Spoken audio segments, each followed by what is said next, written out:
آپ دیکھ رہے ہیں ایس کے ٹی وی۔ دوستو، اللہ سبحانہ و تعالیٰ نے حضرت عیسیٰ ابن مریم علیہ السلام کو کس طرح بغیر باپ کے اس دنیا میں پیدا فرمایا، اور حضرت عیسیٰ علیہ السلام کی ولادت اس دنیا میں کس طرح ہوئی، اور کس طرح اللہ سبحانہ و تعالیٰ نے حضرت عیسیٰ علیہ السلام کو پیدائش کے 40 دن بعد ہی قوت گویائی عطا کی کہ آپ علیہ السلام نے بچپن ہی میں اپنی والدہ کی پاک دامن ہونے کی گواہی دی۔ آج کی اس ویڈیو میں یہ تمام واقعہ جاننے کی کوشش کریں گے، اس لیے ویڈیو اینڈ تک پورا لازمی دیکھیے گا۔ اور آگے بڑھنے سے قبل اگر آپ نے ہمارے چینل کو اب تک سبسکرائب نہیں کیا تو پلیز اس ویڈیو کو لائک کر لیجئے اور ہمارے اس چینل کو سبسکرائب بھی کر لیجئے۔ دوستو، قرآن کریم کی سورہ مریم کی آیت نمبر 16 سے 35 میں حضرت عیسیٰ علیہ السلام کی ولادت کا ذکر کیا گیا ہے کہ جب حضرت مریم علیہ السلام بیت المقدس سے متصل حجرے میں قیام پذیر تھی اور آپ اللہ سبحانہ و تعالیٰ کی عبادت میں مشغول تھی کہ ایک اجنبی شخص آپ کے کمرے میں داخل ہو گیا۔ وہ اجنبی شخص دراصل حضرت جبرائیل علیہ السلام تھے، جو انسانی شکل میں حضرت مریم علیہ السلام کے پاس آئے تھے۔ حضرت مریم علیہ السلام ان کو دیکھ کر بہت ڈر گئیں اور ان سے کہنے لگیں کہ میں تجھ سے رحمان کی پناہ مانگتی ہوں۔ چنانچہ حضرت جبرائیل علیہ السلام نے فرمایا، میں تو اللہ کی طرف سے بھیجا گیا ایک فرشتہ ہوں اور تجھے ایک پاکیزہ بیٹے کی خوشخبری دینے آیا ہوں۔ یہ سن کر حضرت مریم علیہ السلام کو مزید تعجب ہوا اور انہوں نے حضرت جبرائیل علیہ السلام سے کہا کہ مجھ سے بچہ کس طرح پیدا ہو سکتا ہے، حالانکہ میرا تو ابھی تک نکاح ہی نہیں ہوا اور برائی کے بارے میں تو میں سوچ بھی نہیں سکتی، اور میرے جسم پر کسی انسان کا آج تک ہاتھ بھی نہیں لگا اور نہ ہی میں نے کبھی بدکاری کی ہے، تو پھر مجھ سے بچہ کس طرح پیدا ہو سکتا ہے۔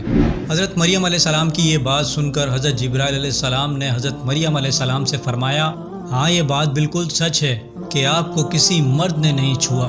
لیکن اللہ سبحانہ و تعالیٰ اس بات پر قادر ہے کہ وہ بغیر خاوند کے یا بغیر کسی اور بات کے اولاد دے سکتا ہے، اور وہ جو چاہے وہ کرتا ہے، اور بے شک اللہ سبحانہ و تعالیٰ اس بچے کو اپنے بندوں کے لیے پاکیزگی کا سبب بنا دے گا۔ اس بچے کا بغیر باپ کے پیدا ہونا اللہ سبحانہ و تعالیٰ کی ایک بہت بڑی نشانی ہوگی، تاکہ لوگ یہ جان لیں کہ اللہ سبحانہ و تعالیٰ ہر چیز کو پیدا کرنے پر قادر ہے، اور وہ جو چاہتا ہے وہ پیدا کرتا ہے۔ جس طرح اللہ سبحانہ و تعالیٰ نے حضرت آدم علیہ السلام کو بغیر کسی عورت کے اور بغیر کسی مرد کے پیدا فرمایا، اور حضرت اماں حوا علیہ السلام کو صرف مرد سے بغیر کسی عورت کے پیدا فرمایا، اور باقی تمام انسانوں کو مرد و عورت کے ملاپ سے پیدا فرمایا، اور اب اس بچے کو یعنی حضرت عیسیٰ علیہ السلام کو اللہ سبحانہ و تعالیٰ بغیر مرد کے صرف عورت کے جسم سے پیدا فرمائے گا، اور یہی اس کا حکم ہے۔ اس کے بعد حضرت جبرائیل علیہ السلام نے کچھ پڑھا اور حضرت مریم علیہ السلام پر پھونک ماری، تو پھونک مارتے ہی حضرت عیسیٰ علیہ السلام آپ کے پیٹ میں آ گئے، یعنی جو 9 مہینے کا ایک پورا عمل ہوتا ہے وہ پل بھر میں اللہ سبحانہ و تعالیٰ کے حکم سے مکمل ہو گیا، اور آپ گھبرا کر بیت المقدس سے دور ایک پہاڑی کوہ سراقہ کی طرف چلی گئیں۔ اس جگہ کو بعد میں بیت اللحم کہا جانے لگا۔ جیسے ہی آپ وہاں پہنچیں تو زچگی کا درد اٹھا، تو آپ ایک سوکھے کھجور کے درخت کے تنے کے ساتھ ٹیک لگا کر بیٹھ گئیں، اور اگلے ہی لمحے حضرت عیسیٰ علیہ السلام کی ولادت ہو گئی۔ مگر اس تمام واقعے کے دوران بھی آپ کو یہ فکر لاحق تھی کہ میں اپنے عزیز و اقارب کو کس طرح مطمئن کروں گی اور کس طرح ان کو سمجھاؤں گی۔ لوگ مجھے بدکار سمجھیں گے اور طرح طرح کی تہمتیں لگائیں گے۔ کاش میں اس سے پہلے ہی مر گئی ہوتی اور لوگوں کی یاد سے بھی بھولی بسری ہو جاتی۔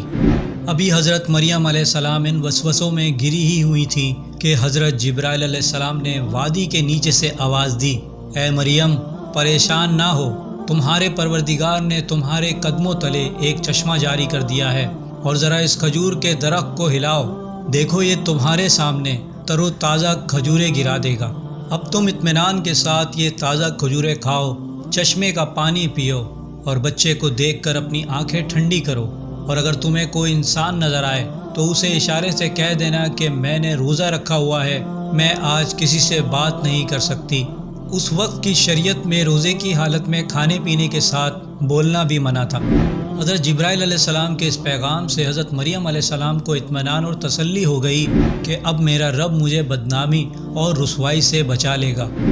40 دن کے بعد جب حضرت مریم علیہ السلام اپنے بیٹے حضرت عیسیٰ علیہ السلام کو لے کر اپنے گھر تشریف لائیں تو بستی والوں نے دیکھا کہ آپ کی گود میں ایک بچہ ہے، اور اس بچے کو دیکھتے ہی بستی والوں نے شور مچانا شروع کر دیا اور آپ پر طرح طرح کی تہمتیں لگانے لگے اور حضرت مریم علیہ السلام سے کہنے لگے کہ تو نے یوسف سے زنا کیا ہے، نہ تو تیرا باپ ایسا تھا اور نہ ہی تیری ماں ایسی تھی۔